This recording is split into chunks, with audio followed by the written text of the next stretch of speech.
Hey folks, this is Dan Harmon. Jake Davis with a top 10 ranking for you. Know what it was? Sorry about that. I mistook me for someone else. Sorry, won't happen again. Anyhow, I'm Jake Davis, and I'm going to rank my top 10 videos today. First of all, what I'm talking about is tomorrow night. Tomorrow night is the 95th Annual Academy Awards to be held live on ABC. Now, over the years, the Academy Awards ceremony has held many interesting moments, even last year. Everybody remembers the Will Smith slapping Chris Rock in the face, but anybody remember that Will Smith fucking won the Oscar later that night? That was weird. It's weird to see a man win a golden statue when he probably should be being escorted in handcuffs. Anyhow, so tomorrow night, 10 movies are nominated for Best Picture, and I've had a chance to see all 10 movies. So let's just rank them. This is my personal opinions. This is not me saying what I think is going to win. Maybe I'll discuss that later, if at the end of the video, if I remember that I mentioned that. So I'm just going to rank how I saw these movies from my personal favorites. Now, to me, they're broken down in 3 categories of quality. We have genuinely great, you got meh, and you got, well, that fucking sucked. Right off the bat, there's only 2 of these I genuinely hated as films. And number 10, I gotta say Elvis. Elvis was the only movie that I can confidently say made me physically ill to watch. And all of the constant zoomings and motions and every shot is a zoom or a shaky or a blur, and it's like the movie is just it's goddamn autistic. it's a mess of a film. I just thought it was so nerve-wracking and unsettling and unpleasant to get through. And then you have what they did with the music. There's no need. Why are we throwing in these weird redubbed remixes of Elvis songs? Why can't we just hear the Elvis song? Story-wise, historically, it told me nothing about Elvis Presley. I didn't fucking know for most part. I mean, that goes for most people who know anything about Elvis. And then there's the makeup. The fat suit makeup on Tom Hanks was grotesque. And don't say, oh, it was supposed to be grotesque. No, I mean, it was so bad, it was offensive. It was offensively poor craftsmanship. It was bad work. Hated Elvis. But I should point out, none of the complaints I just gave have anything to do with Austin Butler's performance. The kid did a good job. He did his absolute best.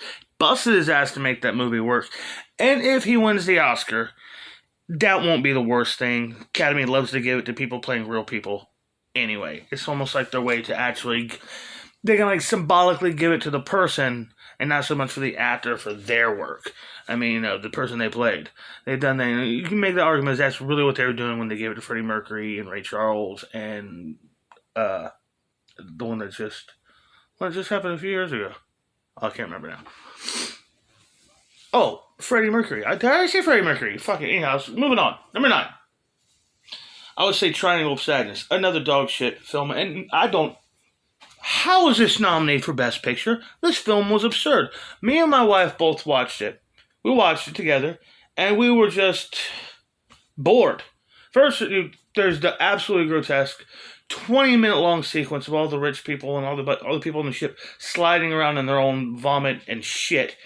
I'm sure it was supposed to be a symbolism of class and all of it, but no, it was just stupid and it was gross, and the movie was completely disconnected and random and boring.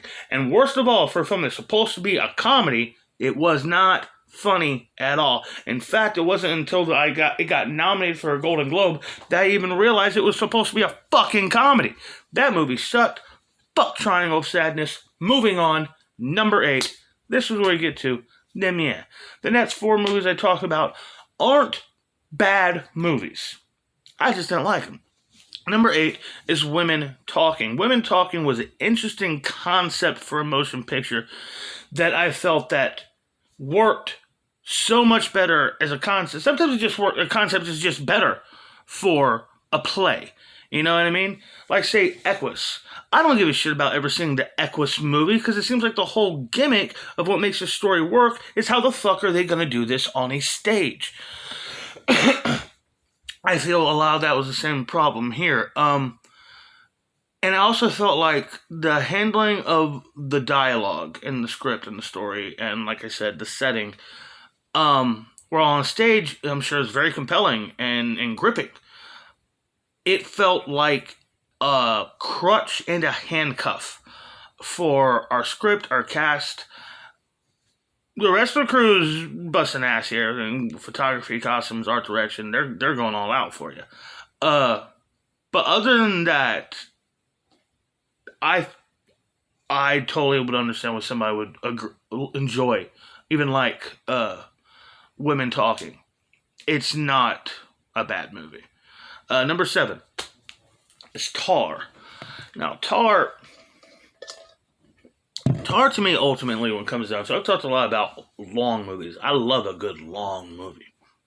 But the key element of having making a long movie work is action. And when I say action, I don't mean fist fights, car chases, explosions, and war scenes. I mean things actually happening.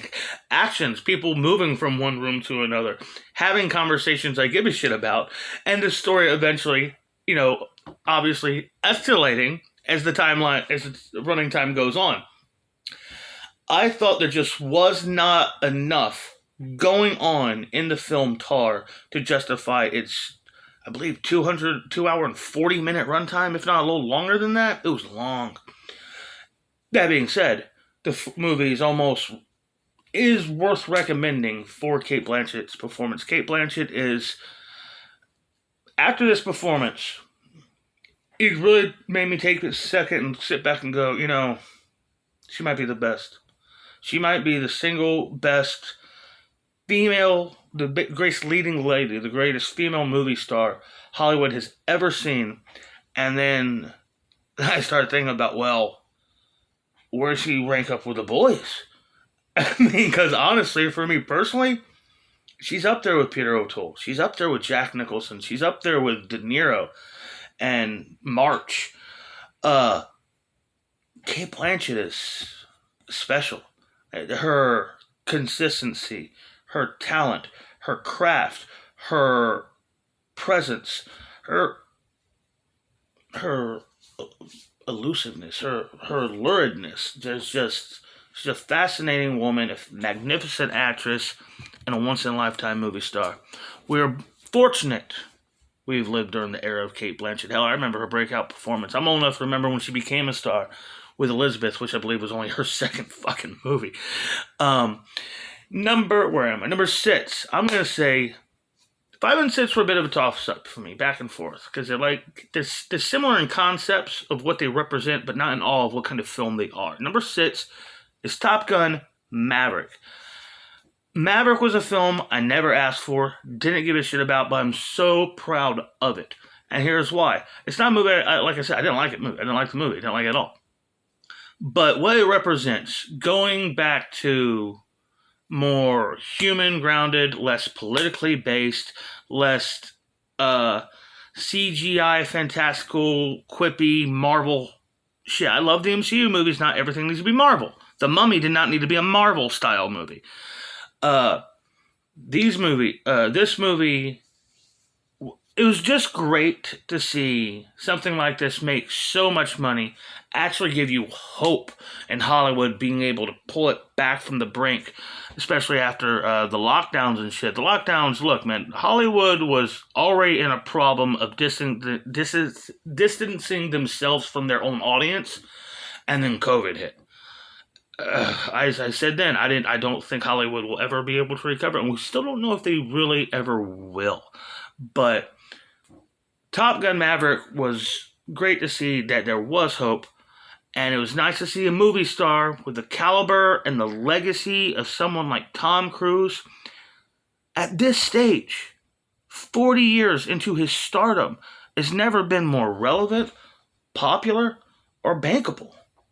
And yeah, man, I've said it before, I'll say it again. I'm proud of Tom Cruise. I'm happy for him.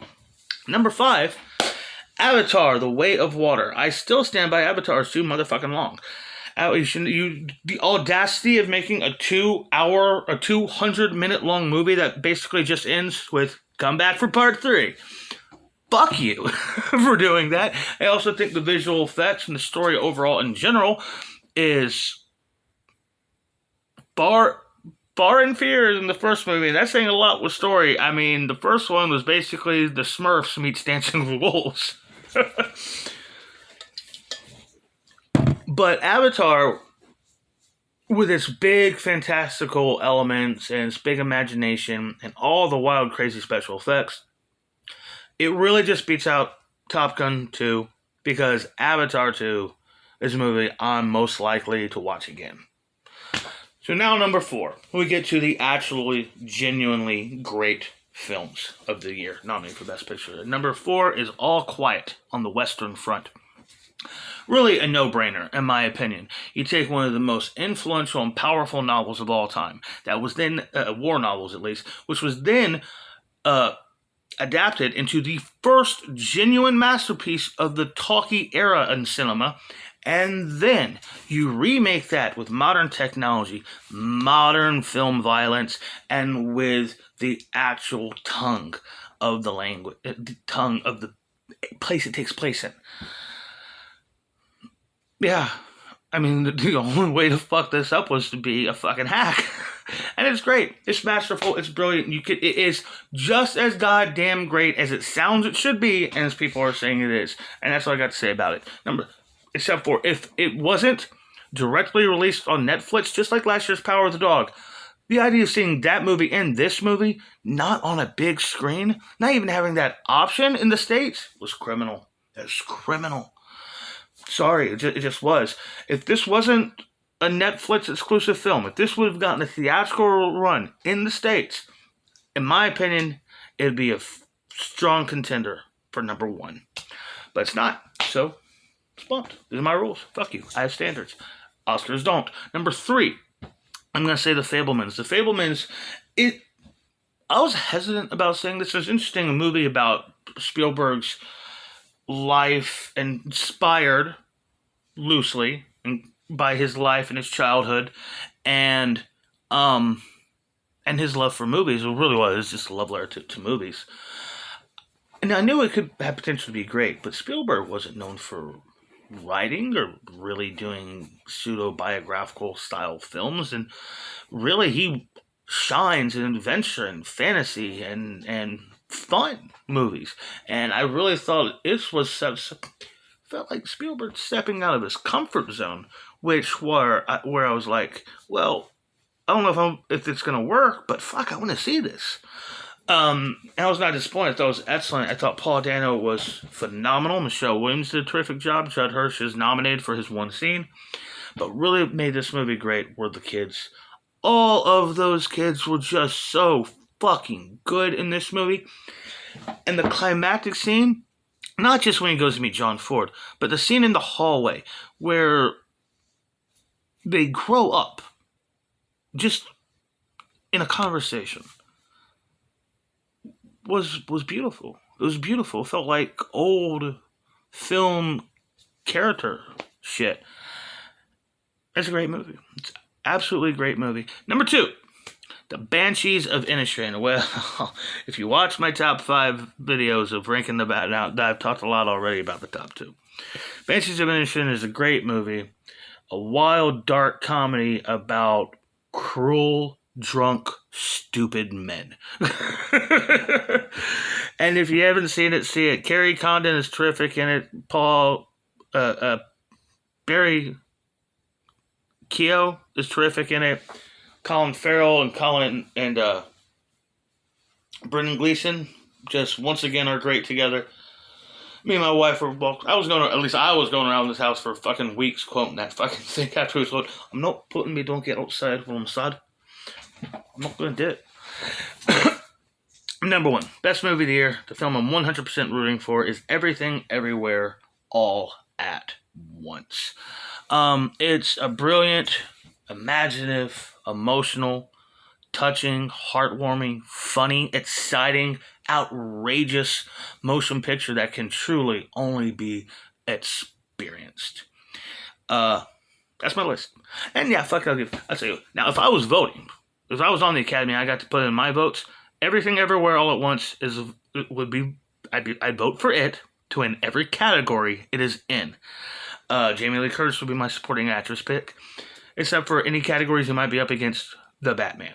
Batman wins those. I think Lady Gaga should win Best Song for Top Gun. And even though it was not on the same tier as the first one, yeah, Avatar should probably win Best Visual Effects. I think Brendan Fraser should win Best Actor for The Whale. And for Adapted Screenplay, I don't know. I don't know about that one. I kind of lean towards kind of wish he'd give it to Glass Onion, but then Rian Johnson would have an Oscar, and that would... Now, what I think is going to win, what my predictions are going to be, I think we're going to get some surprises in this year. I think the guaranteed for sure gonna happen. Cate Blanchett is going to win her third Oscar for Tar.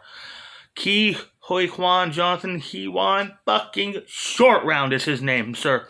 He is going to win Best Supporting Actor. It has to be done. It's in the stars. It's fucking written. You understand me? It's happening.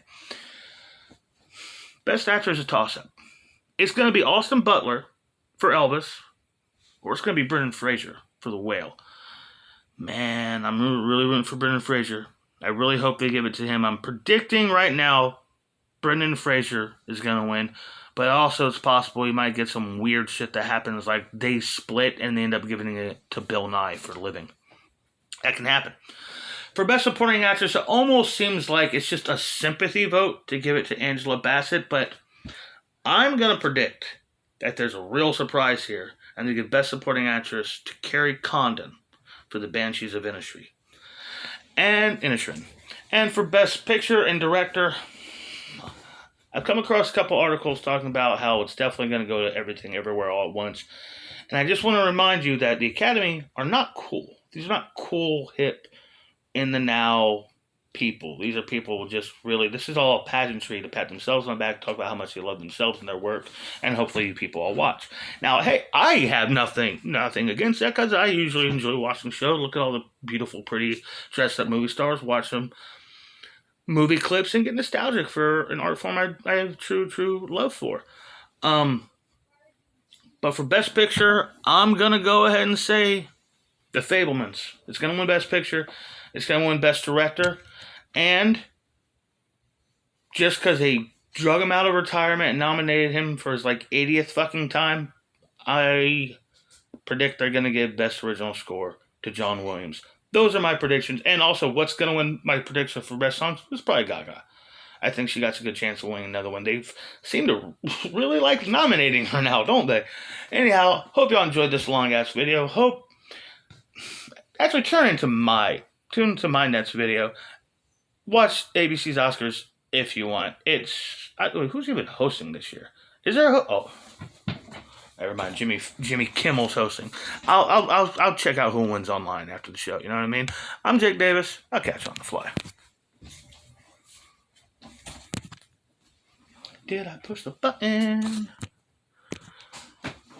Oh, I pushed the button, so the button push and the big